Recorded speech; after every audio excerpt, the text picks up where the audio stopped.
Hombre, Gamba Gamba dice, Mauricio, tus directos me recuerdan a las tertulias en los cafés cuando era joven, pues es que ahí aprendí yo a hablar. Hablando de jóvenes, ¿crees que se debería censurar a los youtubers misóginos o racistas? No. No hasta el momento en que invitan a la violencia, ¿no? Mira, yo tengo un problema con los... Yo creo que puedes censurar su promoción. Puedes no censurar, pero puedes echarlos de YouTube.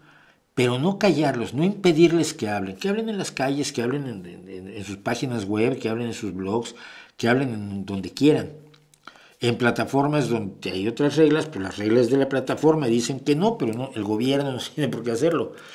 Pero yo los quiero afuera, yo los quiero en la calle. Yo los quiero saber cómo se llaman, cuáles son sus caras y cómo piensan y qué proyectos tienen. Porque así puedo defender a mi sociedad. Mientras que si los meto en el clandestinaje y los hago que se reúnan solamente en sótanos para que tengan ahí sus conciertos de rock nazi, ¿no? Y se digan cosas de las que no nos vamos a enterar nosotros a menos que infiltremos a alguien, pues son mucho más peligrosos, son muchísimo más peligrosos.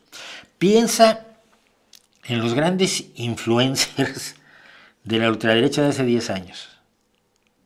En YouTube, en lo que había entonces, bueno, los blogs había blogueros, tremendos, ¿dónde están?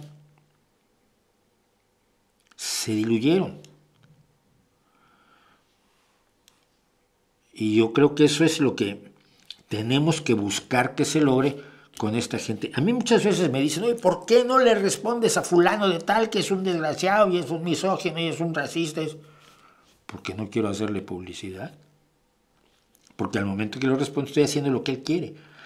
Un provocador viene a provocar. ¿Qué es lo que no debes hacer? Caer en la provocación. Regla número 1.